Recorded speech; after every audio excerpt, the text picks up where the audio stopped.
Bebe. Hey guys, or hey Sharik. Nice to see you. We're just gonna wait for Lupita to get here.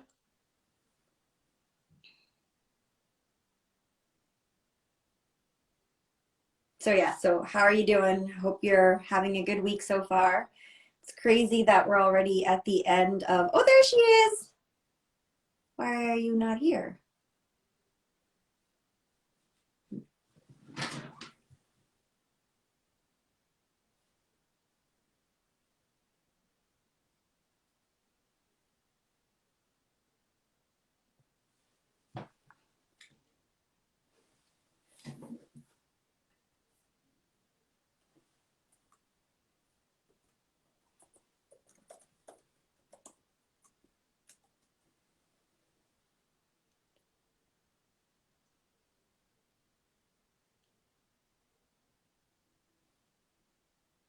All right, sorry for all the dead air. I'm not as good at talking as Tanya is.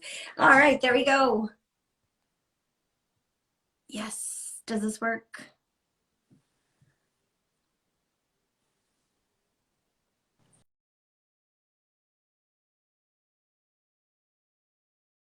Why? Oh, buffering. So, oh wow, your hair looks amazing. Do not Oh, know why it didn't work. Because like I sent you the request and then I saw that you joined. I was like, why did she join? Can you see people though? Can you see like yeah, people? I can see a Okay, little bit. good. Yeah, Yeah. I think it's gonna be better for us if one of us starts it from Salty Fashionistas and requests to join. Anyway, I'm learning We're so just gonna much. figure it out as we go. Yeah, Yeah. cute How are you? shirts. I'm good. Oh, It's thank been you. a week. It's been a week. Yeah. Yeah. What's Yeah, going it on? was Temperature check. What's going on? it's good. Sorry, Catalina is in the room with me and now she's requesting to leave and I'm like, you followed me in here. So anyway, you're gonna hear meows intermittently and I apologize for that. That's okay. Can you are you able to like turn up your volume a little bit? Yeah, for sure. Like you can't hear me? It just sounds kind of like muffled or echoey or something. I don't know. Does But this sound better? Oh, you know why? Because I'm charging. Does this sound better? no. Oh, weird. Okay. Sounds I the was like, same. oh, here, maybe, oh, we'll just get this better. But on the subject of charging. Hi everybody. Thanks for tuning in. It was funny because I was like, I don't know how to fill dead air. Tanya's good at this. I just smile awkwardly. How's it going, everyone? Anyway, but yeah, do you wanna give it a few more minutes and then we'll start? Yeah. And while we're Awesome. doing that, I got to tell you about this coffee that I made. Okay, yeah, please do. Okay, so I wanted um this if anybody has never heard of it. Oh, you use that mug I gave you all the time. I Am I love not that. supposed to? No, I just love that you use it. I love it. I was like, I don't know what's happening. For anybody who missed it, for Christmas, your girl gave everybody mugs with her face on it. It was like a line drawing of me making my scary Jesus face, where I'm like, and I put it Oh, on all these mugs and I gave it to everybody as Christmas presents. So anyway, Marcella uses hers all the time and it warms my heart. I have to let her out. She's like jumping at it now. Oh yeah, she wants out. She wants out. So okay, so I made this coffee today for anybody who's never heard of it. Café de olla, which is I love you. the coffee finds its origins during the Mexican Revolutionary War, or the Mexican War for Independence from Spain, and it's like this really beautiful, like flavorful coffee, and they call it café de olla because you cook it in a pot, and it's got like star anise in it. It's got some cinnamon in it. It's got some orange Ooh. peel, some like clove, and it's like this really like warm kind of spicy coffee. It's so good. And can you hear him? But it was cute. It almost added to your story, like, oh. Mm-hmm. So I make this coffee and I wanted this like cheater coffee. So I made it in a French press and I put in like a little bit of like ground cinnamon and like a little like thing of star anise. And I used my microplane to like grate in some orange zest. Oh, And tasty. Yeah, yeah. Marce, I'm telling you, it was so good. It Are was you drinking so it good. now? I've never done it before. I was like, I'm gonna make like a lazy man's café de olla. Oh my god, que rico me quedó. It was so good. So Are I'm are drinking you what's still left of drinking it it right right now now. or no? Huh? Are you still drinking it now? Yeah, I'm drinking like the little bit that's left. And it's Oh, like, honestly, it's so good. I can't believe it has never occurred to me to make it before. I don't have any clove, but uh-huh. whatever, it's so good. It's so good. Well, So it's if funny because anybody like, wants to try it, I did it in the French press because I'm lazy. But you can like look up a recipe for café de olla, but you're gonna want to buy. It tastes better when you sweeten it using piloncillo, which is like an unrefined sugar, and they like make it into these like little coney mold things, and you drop it in your pot. But I just was like, nah, brown sugar, and I made it up as I went, and oh my god, it was so good. So café de olla, I'm telling you, highly recommend. Hey friends, um, love it. So anyway, that's my bet. That's like that's my little win today is like my delicious café de olla. well, that's a big win. Yeah, no, I like it. I like it. So yeah, so do you wanna start? Yeah. So thanks for tuning in to Thursday Charla, our Cafecitos y Conceptos. Love it. I'm so glad that everybody was able to jump on. This week, we are in the middle of Eating Disorder Awareness Week. This felt like it was something that was really important for us to touch on. Marcella and I have both struggled with eating disorders at various times in our lives. And it's something that I realize I'm still struggling with. I have started um, on some stimulants. I'm taking some ADHD medication, and I have found myself falling into some like really bad habits because I gained quite a bit of weight since the pandemic started, and in the last few years, which, you know, I'm 35 now. Your body changes. That's normal. That's good. That's healthy. I know these things logically, but like emotionally, it's really, really hard for me. So I've been struggling with it, and I think a lot of people are going through something similar right now. We're really hard on ourselves if we're not like, you know, in quarantine and like becoming, Thriving. yeah, and like, and I just want to remind everybody that we are surviving a pandemic, and you don't owe yourself or anybody else a certain dress size. It is okay if you're going to have bad days, and bad days, whatever that means. If you have days where you just want to like keep yourself safe and cocoon and eat whatever makes you feel good, because everybody is like literally surviving a crisis. So we really just need to be gentle with ourselves.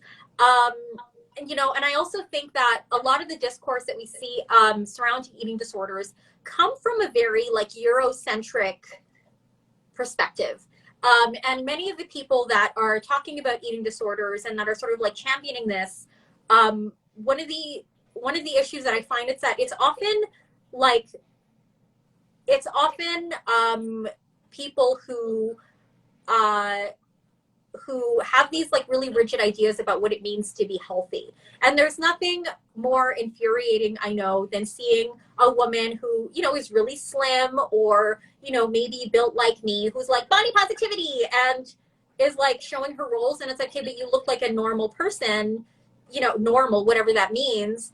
And we're still perpetuating these ideas of like thinness, even within like the discussion surrounding eating disorders, and we're still perpetuating diet culture around eating disorders. And so some of these things are so harmful, and it's really important as women of color to remember that eating disorders present differently among women of color than they do in among white women. And many of the standards that we hold ourselves to are these really Eurocentric standards of beauty. And so the resources available to support women who are experiencing eating disorders are also not helpful because it doesn't encompass all of the different cultural nuances that we have to keep in mind when we're dealing with our own shit. Mars, what do you think? Oh, I agree, wholeheartedly.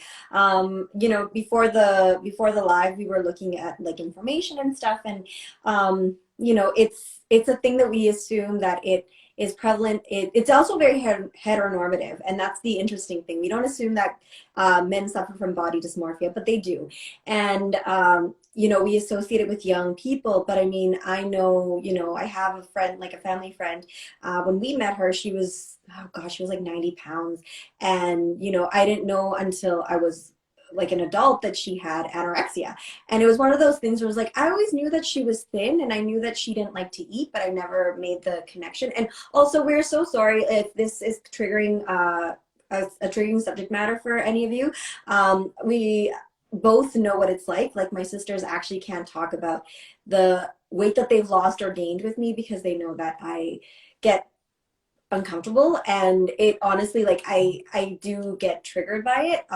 So I mean, if you have to leave, we understand. But yeah, so it is like Tanya was saying, it does present differently and there are different reasons for it, but I think it's important to know that it isn't just something that affects white people. It definitely affects all of us. And looking at this, it says, and this is from something that was a study that was conducted in 2011, so it is quite old, but it's still kind of relevant. So Black teenagers are 50% more likely than white teenagers to exhibit bulimic disorder behavior. And then in a study of adolescents for like Hispanic adolescents, so that's like Spanish speaking or, Latinx people in the US, they found that they're more likely to suffer from bulimia than their non-Hispanic peers. And knowing that, I know it's interesting because while I have a lot of friends from high school, like obviously Tanya and I have known each other since we were young. You're the only one of my friends who's, actually admitted to me that they had an eating disorder, and in fact, like my girlfriends growing up, I remember they would force me to eat because I wasn't eating. They would trick me into eating, which, is really sweet, but also at the same time, I was like, I am going through something. You cannot force me to eat right now. But, it came from the kindness of their hearts. But it is interesting because, of the very small, community of color that there was at our high school, you and I, hey, so it is kind of telling that, it is like a higher percentage in us. And I think for me, it does stem from a lot of the social pressures that you do have as a Latinx woman, where you have to look a certain way and you have to, oh God, the first thing you hear from relatives is, oh, you've gained weight, or oh, you've lost weight. And I remember my favorite one. I got recently diagnosed with like anxiety and all that good stuff. But because of my anxiety, I was eating the same amount of food, but I lost a lot of weight.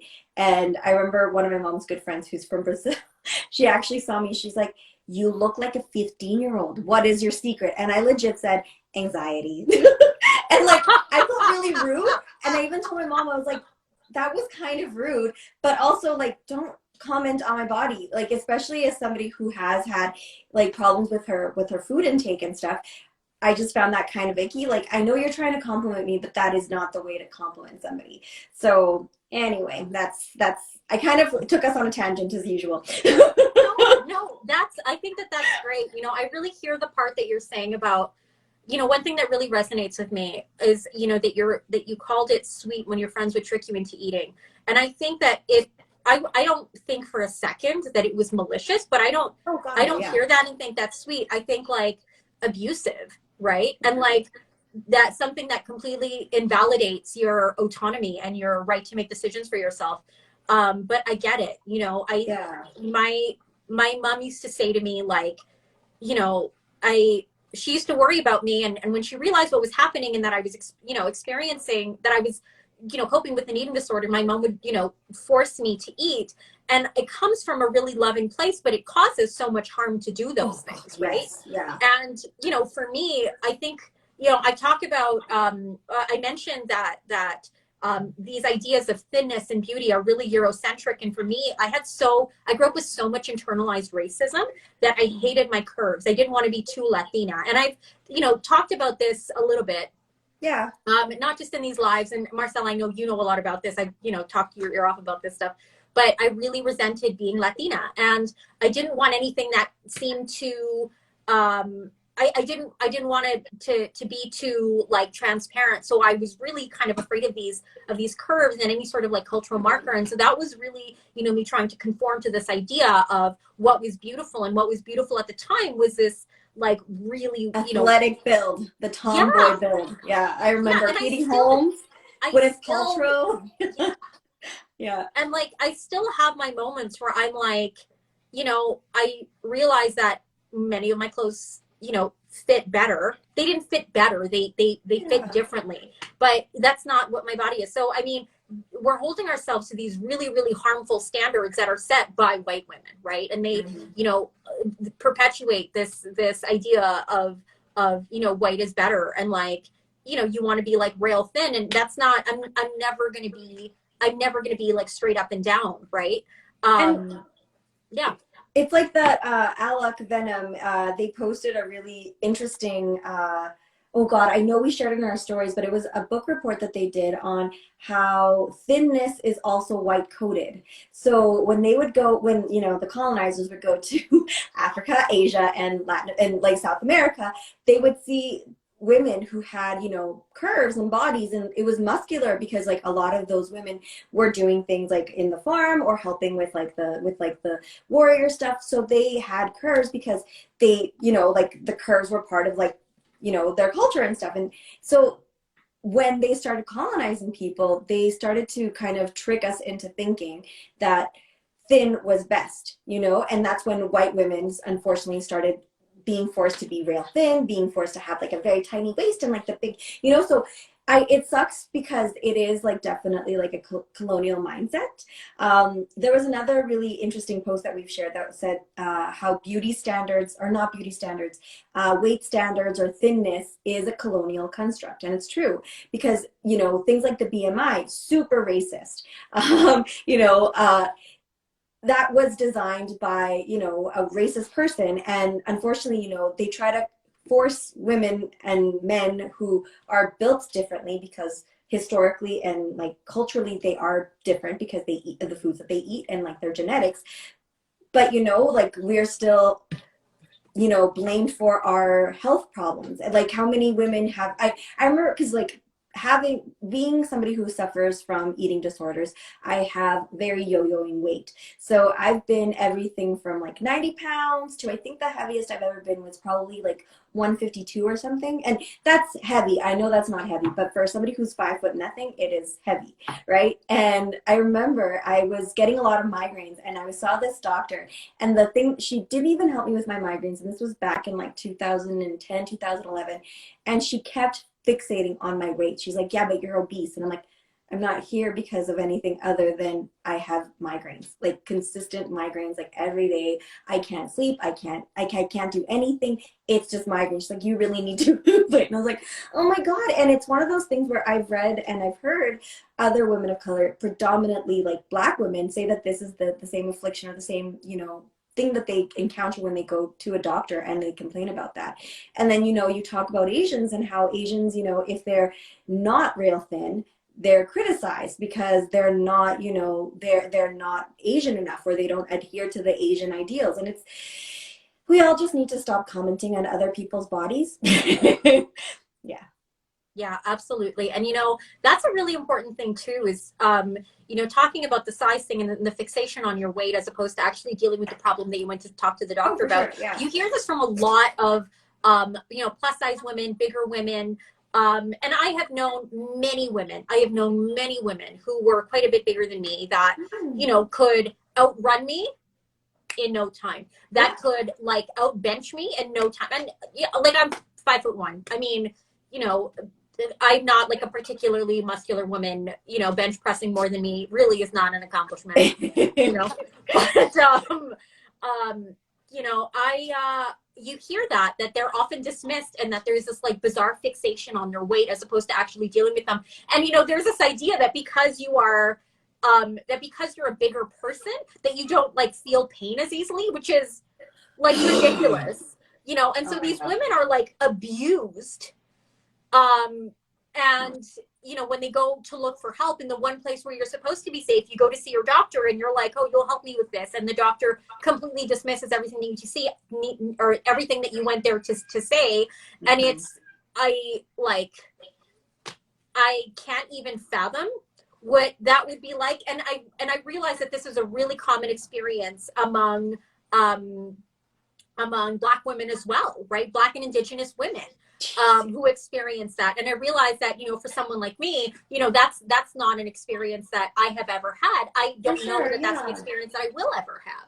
Yeah, you know, just by virtue of, you know, like my privilege and the way that I present and, you know, whatever. But I know that this is a really, really pervasive problem. And the thing is that we need, this is not to put blame on individuals who have experienced this, but it is imperative that we start to advocate for ourselves, because doctors and nurses, by and large, are not. They are dismissing our needs and our issues as if, you know, they're not as valid because we don't fit this idea of, you know, what a healthy body looks like, or, you know, these like really bizarre ideas about how Black people feel less pain, right? That is so pervasive among medical students in like Ivy League schools, you know, that Indigenous people, you know, are all addicts. And so you can't offer them, you know, any menial comfort by, you know, giving them some sort of anesthesia for whatever treatment they're about to receive. This kind of thing is so pervasive, and it is imperative that we start to advocate for ourselves within our own communities, because doctors are not doing that, right? So, you know, just like we can talk about racism within the medical community. That's a whole no, for sure. But to add to your point, like, it's not just that we think that bigger people don't feel pain. It's also that we feel some sort of entitlement when we see big people. We feel this entitlement, or not just big people. I have a friend, like, we went to high school with her. She's one of my best friends. She's very, very thin. And I remember when we were in high school, I remember she was in the changing room and she's tiny. Like, she, to this day, wears very small size clothing. And anytime she was in the change room, I know she hated it because she always felt like she was being stared at. And I hate to say it, but she was. And people would comment on how thin she was. And they would wonder aloud, like, oh, I wonder she has an eating disorder. And it's one of those things where it's like, we have no right to comment or touch or infringe on anybody's boundaries or personal space when they don't have, you know, like a typical body. Like, if somebody is super thin or super, like, or larger, we have no right to comment on it. Yes, but that's the thing. We have like this really weird fixation with people who are not the norm, right? And I'd say that they're not the norm only because, like, we have a conditioned, you know, the norm is white, thin, you know? Unfortunately, and that is like what we always adhere to, or what we try to adhere to. So when you don't fit that mold, you're kind of already on the fringe. And then if you're bigger or, you know, smaller, you get further and further from that, you know, rigid structure. So, well, and so that's a really important point too. And, you know, we also mask this dismissiveness behind the idea of health, right? It is not a new idea. Like, we shouldn't have to remind people that your weight has nothing to do with how healthy you are. Right. So, like, for example, so at the beginning of when my eating disorder it was really born out of a really abusive relationship that I was in. And, you know, my boyfriend would say to me, like, literally taking food out of my hands, you don't need to be eating that, and say, I'm just worried about your health. You know, my dad died of a heart attack. You know, I just want you to be healthy, like really like messed up shit. And I think about that and I'm like, my health, it is not for anybody else to tell me that they are that they understand my health better than I do. Like, that is so patronizing, paternalistic, abusive. It is gross. So if you're worried about someone else's health, mind your own fucking business, right? Like, it is. No, but for real, yeah. Like, oh, I just want you to eat like fruits and vegetables because I want you to be healthy. Fuck you. Fuck you, fuck you, fuck you, fuck you, fuck you. It's not your business. Move on. Like, masking this fat phobia behind this idea of health is bullshit. We need to let it go. You need to move along. I'm really upset now. I'm so sorry. I just got mad. I was like, really? What's on my phone? Kanisha's like laughing in the comment. No, but like, I get it. It's one of those things where it's like, and I get it. See, like, yeah, like, I think we have beat the dead horse over the head a little bit too much now. Is it okay if we move on? Because I feel like both of us are feeling feelings about eating disorders. Also, and honestly, we knew. Sorry? I was going to say, just like, as an aside, I'm like loving this coffee. This is so good. Oh, good. It is so good. You know what? I'm going to post this. For anybody who wants to make like a cheaty cafe. Yeah, no, for sure. I love that. Yeah. Oh, I wish I had more. You're so cute. No, yeah, no, we knew this would happen. We knew that we were gonna get angry, but we do have resources that we want to share with you guys. So Tanya has this one blog that obviously we follow, but she was the one that introduced me to her. Her name is Your Latina Nutritionist. She is Afro-Latina. She's amazing. Today she actually pointed about, oh God, what was it? It was it was a TikTok, and it was about, like, it had the dun, dun, dun. Anyway, I can't remember what it was, but I remember thinking, because it had to do with eating disorders. And I think it was something about, like, how, oh, right, how now that she's no longer dieting, she doesn't stress about things. And it's kind of, I know we said that we were going to finish talking about this, but I know where my eating disorder comes from, right? Like, I have obsessive compulsive disorder. So for me, with my OCD, it's easy to fixate. Like, everything else in my life is falling apart. I can make sure that I only have, like, this caloric intake. So it's very easy for me. And so for me, like, I always used to mask it as, as being, like, healthier, right? But it's funny because when she posted it, I was like, oh my gosh, she's so right. I don't stress about this shit anymore. Like, now that I'm, getting healthier and that I have a better relationship with food, I'm not stressed out about, gaining weight. I'm not stressed out if my clothes are tighter. I'm not stressed out. Like, it's very liberating, but it definitely takes a long time to get there. Like, I know you mentioned earlier, like, we're both kind of reeling from things. Yeah, but anyway, so I wanted to share her handle. And Yeah, you're Latina nutritionist, by the way. What I really like about her is, so she, as Mars mentioned, she is Afro Latina, but one of the things that I really, really loved about her, she's got this, like, really healthy love of her cultural foods, and, like, she's, like, talking about eating plátanos, and she talks about, like, eating, and, like, there's something about that, like, as a Latina, is so comforting, because we are told that our food is unhealthy and that our food is, like, inherently bad and whatever.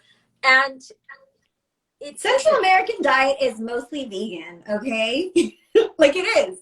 No, it is. And that's the thing that always makes me laugh, because whenever, vegan people are like, yeah, but, like, like, vegan is, go vegan or whatever. And I'm like, yeah, actually, our indigenous people are vegan. Like, and their entire diet is vegan. Yeah. Like, well, and so the thing is, it's interesting.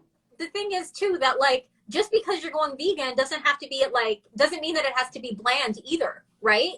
I don't want to eat, like, bland ass, white people vegan shit. I want to eat our stuff. I want to eat, like, frijoles, like, but, like, the really flavorful ones where the broth is, like, really thick and, like, ooh, con tortilla. Ay, qué rico. Yeah. Oh, I live for this shit. Oh. No, I'm with you. Yeah. Yeah. And then, like, is there anyone else we want to shout out? I know we both really enjoy her content. I don't think there's anyone else that I can think of. I can't think of anyone else off the top of my head. Yeah, I can't think of anyone. But, like, in my mind, and I don't actually know her first name, but in my mind, I'm like, we're friends. She doesn't. Yeah. But, like, her content is really maybe she's always like, this Lupita does stuff, girl. She always, like, likes my stuff. Oh, we're friends. That's how I feel when people like my stuff. We're friends. Because only my friends follow me. Which is good. I mean, I'm not complaining. But anyway. But we do want to acknowledge the fact that we're still in Black History Month, obviously, like, which is exciting, because that means that we have more Black culture to celebrate and to, kind of shine the spotlight on. So Tanya and I were thinking to celebrate Black History Month, and also because we always talk about anti-racism and racism, because that is our lived experience. So we always talk about it. We're kind of obsessed. We thought we would share some reading materials that are on anti-racism education, but they were written by Black authors or authors of color. So I want to actually start with The Skin We're In, which was written by Desmond Cole, Canadian journalist. I did not know that he was from Red Deer. Did you know he was from Red Deer? I did not know he was from Red Deer. I know. I was like, the poor thing. He grew up in Red Deer. Ugh. No offense. No offense. Well, like, it's, like, they're super racist in Red Deer. So it's like, you poor thing. Like, I am from Edmonton, and I know how racist we are, but I've heard that you guys are worse, or that Red Deer is worse. So isn't that just great? Small town. Yeah. But yeah, so the book that they wrote, The Skin We're In, really documented all the police brutality that the Toronto Police Force, we're all friends. Yes, we are, Kanisha. Yeah, that's in my heart. I was like, oh, Kanisha. That was why it was. I didn't want to interrupt you, though. I was like, oh, Kanisha. I thought you were hearting the fact. Or like, we're obsessed with racism. Like, love. I was like, no, that's what I thought you were hearting. It's like, we talk about racism. I'm like, don't love racism. No, no, it's bad. It's bad. But yeah, no, I definitely recommend his book because it is also from a Canadian perspective, but it also touches on something that I think a lot of Canadians aren't aware of, and that is how racist we are. So I think the people who really understand the racism in Canada, in like Canada's fabric, are unfortunately people of color. And that's not to say that every person of color understands it, but it's amazing. Like, I've been to parties, or I've been to like conferences where I'm the only person of color, and then when the other person of color gets there, they see me, and it's like this moment when like our eyes connect and there's like an immediate kinship. And like, even though we don't know each other, we kind of know that we're like people, right? Like, we're like the same. Like, yes, I'm Latina and you might be Asian, but like, we're the same. And like, I think it sucks that white Canadians and some Canadians of color are still in such disbelief, because like we were talking about this earlier, Tanya, how when you try to share your experience like with racism, and your well-meaning, white friends, or your well-meaning friends who, may not think that racism is such a big deal, they'll try to downplay it. And like, by doing that, they're kind of gaslighting you, right? And they're manipulating you into feeling less shame or less hurt over that horrible experience that you just had. But it's almost re-traumatizing because you're almost like, am I a baby? Like, should I have reacted that way? Do I have a right? So so anyway, that's one book that I recommend. I also really recommend How to Be an Anti-Racist by Ibram X. Kendi. There's a few more, but I will let Tanya take the floor because she has at least one that I know that she wants to talk about. But before I move on, we're going to share all of these books on our story so you guys are aware of them too. But yeah, that's all I have to say. So I recently got this one. It's a really quick read. It's called Whites on Race and Other Falsehoods. And it is by Otega Uwagba. And it's a fantastic book. It's a really short read. You can see it's like not very thick. And it's an essay that she wrote in the aftermath of the George Floyd murder. And she talks about, trying to deal with racism herself while also dealing with all of the white anti-racism and like well-meaning white people. This is a really, really fantastic read. If you're interested, there's also, I've got kids, right? And as a mom, I have, both of my kids are very white presenting, the loves of my life. My ex-husband was a cattle rancher. He is a very white Albertan man. In fact, I would say that he is ham colored. Gabriel laughed. He was a ham colored man. Yeah, I can see that. And then Gabriel, his dad is half Japanese, half white, but he was raised, to be very white and kind of, they didn't, even his mother, who was born during the Second World War, was, not really taught her culture or anything like that. So his dad is going through his own process, reconnecting with his Japanese roots and that kind of thing. But Gabriel, for all intents and purposes, I mean, he's got very Japanese looking eyes. He's such a beautiful child. He is. They're both really pretty. But they're very, very light skinned, and I'm a very light skinned Latina. And so I have two kids that kind of walk through the world like little white men, especially Javier, who even talks like a little farm kid, He's just cute, like, yeah. I miss him. He's so cute. He's such a special boy.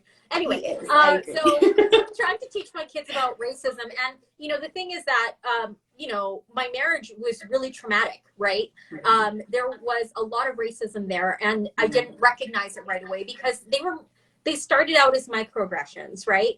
And before you know it, there's like a lot of like silencing and a lot of like marginalization. And, in this house, we speak English and, that kind of bullshit. So And it's incremental, right? The thing with microaggressions is that, and I really don't have to explain this to, most of you that are here, but, microaggressions, they compound, right? That trauma compounds. And so with Javier now, I'm having to have these conversations with someone where these kinds of discussions and the way that he's, grown used to talking about race is so normal to him. And trying to explain white privilege to a kid who, he's a little white kid, right, on this farm, and he doesn't really have any interest in our culture or our language, and he was never, I was never allowed to participate in that during my marriage, and he's actively discouraged from participating in it and from valuing it. So there's layers to it, and so I'm constantly looking for good resources to talk to my kids about racism. Gabriel is a kid who, because he understands things differently. Gabriel is a kid who is very sensitive to microaggressions. And sometimes he'll say to me stuff that, like, as women of color, we're used to like letting things go, or like we're just like, fucking asshole, and we move on. Gabriel will be like, Mom, is it just me, or was that like super racist? And I'm like, and we know that we don't. I've seen that firsthand, by the way. Yeah. Like with your kid. Yeah. When that guy was a jerk, he's like, I don't like this guy. This guy's being a jerk to my mom. And I was like, oh, sweetie, protecting. Yeah.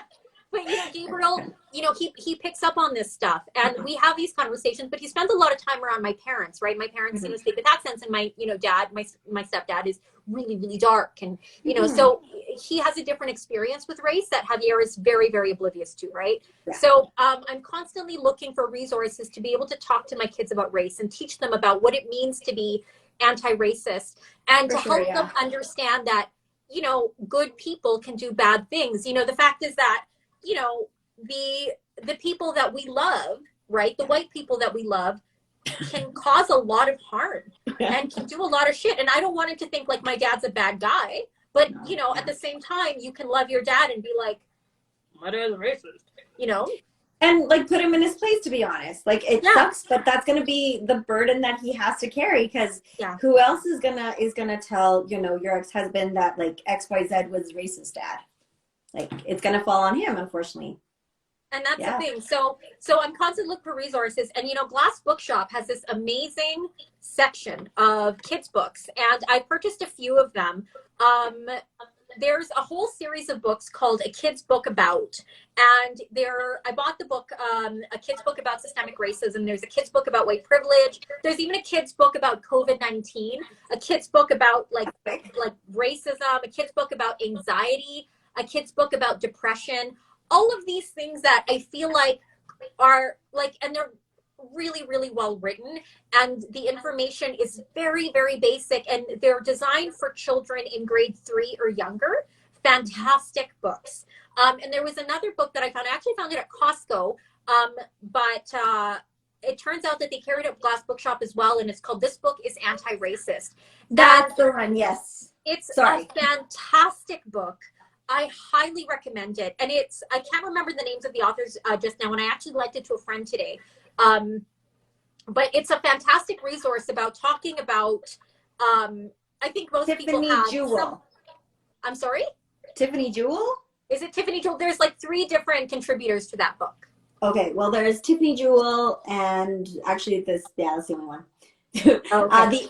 The illustrator was Aurelia Durand. Sweet, yeah, and it's a fantastic book. I highly recommend it. And it offers ways to talk about racism and call it out, and like empowers you, teaches like different terms, and teaches you to look for things. But it's a fantastic tool that talks about what it means to be anti-racist in a way that's really easy to understand. It's very easily digestible. It's I think so. The book is geared towards teens, but it's a fantastic resource for adults that are struggling to have that conversation, especially about how to talk about anti-racism and call people in when they're close to you. When like your white people are being fucked up. A great resource. I highly recommend it. You can get it from Glass Book. bookshop. If you get a chance to have a look at it, I can't recommend it enough, especially if you're struggling to understand. And I think a lot of POC, when we've internalized a lot of racism, there's a lot that we have to break down in ourselves, and it's a really great way to start to have those conversations and start looking at things maybe a little bit differently, because sometimes we're not even aware of the ways that our internalized racism manifests itself. So fantastic. Can't say enough good things about it. Glass Bookshop. Pew, pew. Way to go.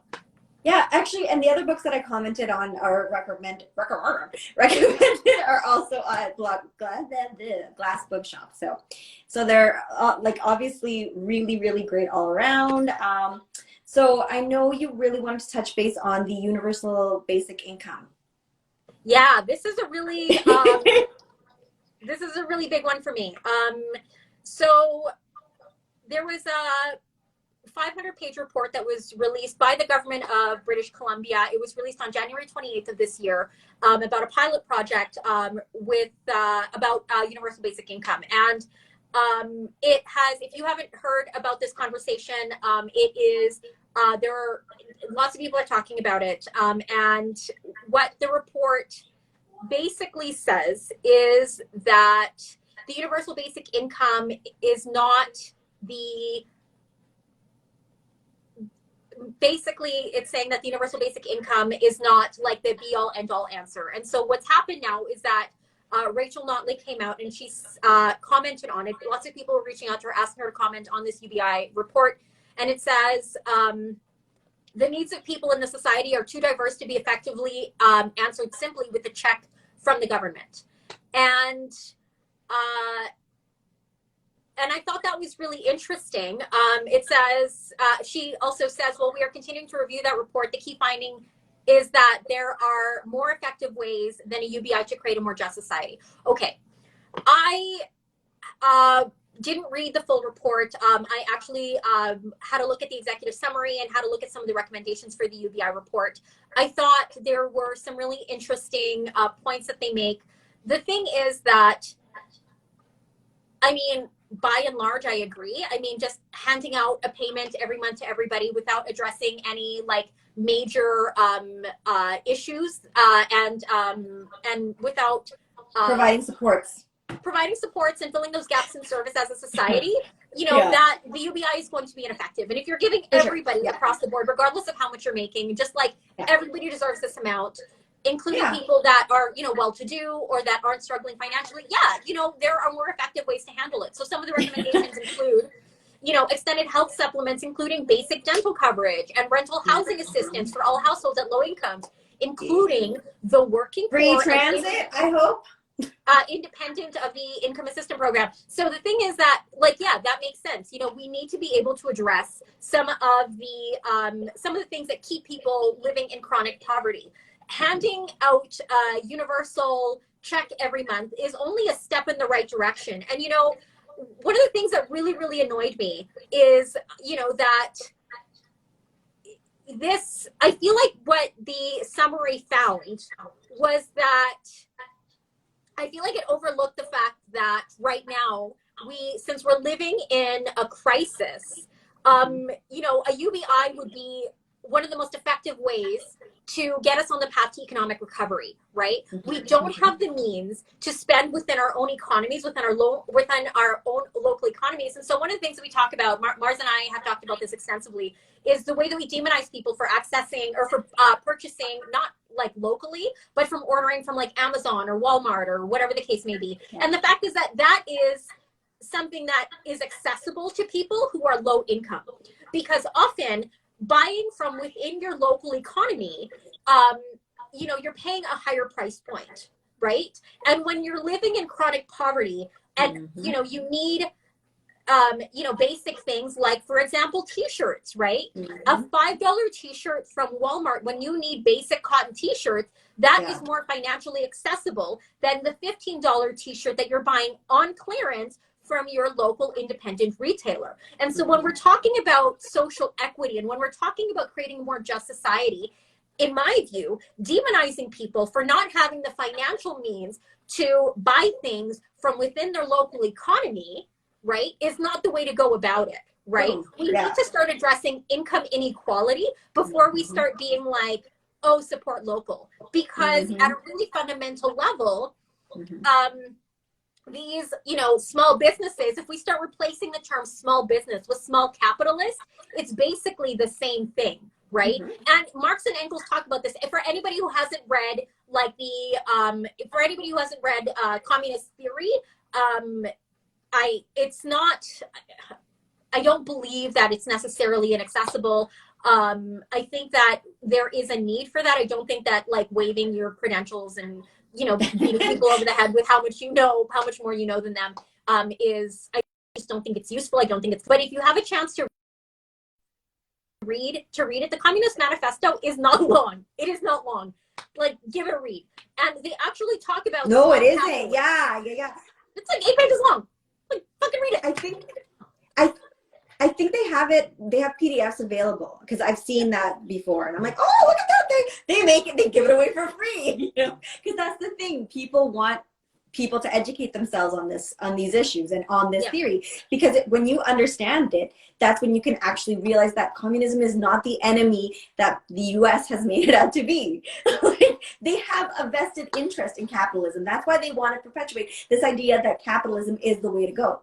No, it isn't. Absolutely. Coming from two people who are from originally like more left-leaning countries that, the US went and saved. So, saved. Yeah, no, for sure. So, to go back to my point, the thing is that I don't think it's effective to be demonizing people, especially if you come from a lower income, for buying things from Amazon and buying things and buying things from Walmart because that is financially accessible to you. And to be like, oh, but you need to be buying local. It's just like, for someone who knows what it's like to live barely scraping by, and when your kids need clothes, you're going to buy that $5 t-shirt versus, the t-shirt that is selling for $25. Mr. Omar says apparently you can't work or gain U.S. citizenship if you're affiliated with any communist parties. I did not know that. That is well, my sister and I need to sever ties. Just kidding. She's getting American citizenship. Don't know if I told you this. But anyway, so I just don't think that that's like an effective tactic. Like, shaming people into spending more money that they don't have is not an effective tactic for dealing with poverty, right? Chronic poverty. So then when we look at the UBI, the fact is that if we were able to address, I just feel like it's so stupid to be like, UBI isn't effective, right? Yeah, it's ineffective if that's your only answer, right? But the fact is that we will make that money back faster than it will, like, faster than we'll like experience any sort of debilitating because it'll go back from the costs, right? From what it costs. Because it'll go, it goes back into the economy. So yeah, like, que se dejen de mierdas, being like, oh, it's not, that's not the answer. Yeah, because we still have to address the gaps in service in healthcare, right? The fact that dental care, that we're like, oh, we have universal healthcare, but it doesn't include dental. Dental should be a basic service. Mental health, right? It also says as a recommendation, reform temporary assistance program, providing monetary benefits in a dignified and respectful way to those able to work and better facilitating their transition to employment. Oh, that's the other thing, is we want to offer these services only to people who are like destitute. And we create this really exceedingly low threshold that basically, I've experienced this, I didn't qualify for legal aid, in my divorce. They were like, you make too much money. And I was just like, the cutoff is $18,500. And I was like, that's not enough. That's with dependents to be like, you have to be making less than $18,500 a year. And I'm just like, so I have to be destitute because I'm barely scraping by right now. I can't afford like legal representation. Like, this, it's a really complicated divorce. I can't self-represent, and I ended up having to do it anyway. But, it's like you basically expect people to be destitute, and you make the bar so low that people who actually need services still can't qualify, and then you tell them, oh, it's because you're doing too well. Like, so what is the fucking alternative? So yeah, the UBI on its own is not the be all end all, because we still have to address other inequalities that we have within society. Adjustments to the tax system delivered benefits, such as provincial earnings supplemented for the working poor and targeting BC's child opportunity benefit more directly to families with children living in poverty. Yes, we shouldn't wait until people are destitute. If you are living right on the cusp, growing up, we always made just too much money to qualify for all of these like different like subsidies and supports and stuff. So we weren't better off for it, right? We were denied a lot of opportunities because we made just too much money. It was like, you know, damn if you do and damn if you don't. Mm-hmm. The thing is that keeping people like that without evaluating their individual circumstances does not benefit the society at large, and choosing not to invest in children, not making things like childcare affordable and accessible, right? Like you, and I've heard a lot of parents say this, I can't afford to go to work because the cost of childcare, you know, would be it's too much. It would be more than what I'm making because I don't have any like skills or whatever, which also, you know, we have to shift the conversation around what is unskilled work, blah, blah, blah, blah, blah. But, you know, we need to be looking at all of these things. So yeah, this report that comes out, you know, Rachel Notley says, you know, there are more meaningful ways to create a more equitable and just society. I agree that there are other things that we should be doing, but to pretend that a UBI would not be useful and that we should just like put that to bed, I think it's myopic at best. Mm-hmm. And I think that it is going to continue to perpetuate income inequalities. And we're basically failing to lift people out of chronic poverty. Mm-hmm. You know, on this idea that, you know, if you just work a little bit harder, you know, you will be rewarded for your efforts. And I just think it's like really fucking stupid. Mm-hmm. That's my 2 cents on that. I will post links to the executive summary in this. You can find the 500-page report. If you want to go through and read it, be my guest, but I will post the link to the executive summary. I'm also going to post a link that I think has been really, really helpful. And it is about it's for UBI Works. And it is a national website that helps to support and promote the UBI. I am a huge proponent of it. We've seen that it's had a lot of success in Europe. Sorry, Marissa, go ahead. No, that's okay. No, we still have the link up for people who want to fill out the UBI. Hold on a second. I'm trying to go to our page. It is mother of freaking. There we go. It's Let's Talk Budget 2020. It's the pre-budget consultations, and Leah Gazin was actually. So this is your opportunity to share your vision and ideas for how we can stimulate job creation. I know part of this was also with, is that the one with the UBI that? Yeah, so there are spots where, because the survey doesn't actually specifically address UBI, but there are spots where you can say, what else is important to you? And we're encouraging everybody to say UBI, because I think it's still necessary. And because so many of these basic services are left at the provincial level, there are going to be variations in the way that the services are developed and how comprehensive they are, right? Mm-hmm. So things like, you know, some of these like low income subsidies for children and working class families and access to healthcare, all of these things are going to be determined at the provincial level. And so, you know, one province might have different needs than another province, right? Just based on how their system is already structured. And so UBI really ought to be coming from the federal government and not at the provincial level, in my view. There's a lot of information about this if you're interested in learning more, and I'm super happy to post links. We'll make sure that we do that when we post this video on the Instagram page for anybody who wants to go back and reference them. Highly recommend. Really, really interesting conversation. If you ever have any questions, feel free to reach out to us directly. I'm super happy to talk to you about it. Yeah. We have opinions. They're good opinions. And then we also wanted to touch base on our mutual aid giveaway. So do it and give away. So yeah, so this is the beautiful print that was created. Oh God, go away, ring light. That was designed in support of Treaty 6 outreach, but it was designed for Free Transit Edmonton, which also Free Transit is something that people should, be able to have, because as Tanya was discussing, accessible childcare is not the only thing that working parents require, but they also need some, like a way to get to their work. I remember having this discussion with a few people where they think that a car is necessary. It's like, yeah, because we live in one of the most sprawled out cities. However, if we had a better transit system, nobody would think that way, because our transit is so inaccessible and so unreliable. That is why people can't rely on it. But to be honest, I live downtown because I like using transit, Anyway. I grew up taking the bus, man. Exactly, like literally, my mom has never had a driver's license, so we used to take the bus everywhere, and there was 4 of us. So pile on the bus. And I know we don't like Amazon, but also we will not shame you for using Amazon, but we don't like them.